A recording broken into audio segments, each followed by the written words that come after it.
Good morning, ଶୁଭ ସକାଳ। ମଥାରେ ସିନ୍ଦୁର ଲାଗିଲେ କାଳେ 7 ଜନ୍ମ ପାଇଁ ସମ୍ପର୍କ ଯୋଡ଼ି ହୋଇଯାଏ। ତେବେ ରାଧାକୃଷ୍ଣଙ୍କ ପ୍ରେମ କ'ଣ ପାଇଁ ପୂଜା ପାଏ? ପ୍ରକୃତରେ ସମ୍ପର୍କ ସିନ୍ଦୁରରେ ନୁହେଁ, ବରଂ ପ୍ରେମରେ ପ୍ରେମବାଦୀ ହୋଇଥାଏ ଜନ୍ମ ଜନ୍ମ ପାଇଁ। ମଣିଷ ଧନରେ ବଡ଼ ହେବା କିଛି ବଡ଼ କଥା ନୁହେଁ। ତା'ର ବିଚାର ଶୁଦ୍ଧତା ଥିବା ଦରକାର, ତାହେଲେ ସେ ମହାନ୍ ହୋଇପାରିବ। ଯଦି ଜଣେ ମହିଳା ସମଝଦାର ନୁହନ୍ତି, ତେବେ ଘର ଭାଙ୍ଗିଯାଏ।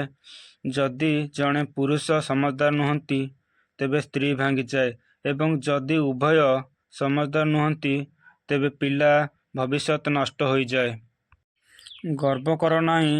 ଯାହା ଆଜି ତୁମ ପାଖରେ ଅଛି, ତାହା କାଲି ଦୂରେଇ ବି ଯାଇପାରେ ଓ ଯାହାକୁ ପଥର ଭାବୁଛ, ତାହା କୋହିନୂର ବି ହୋଇପାରେ।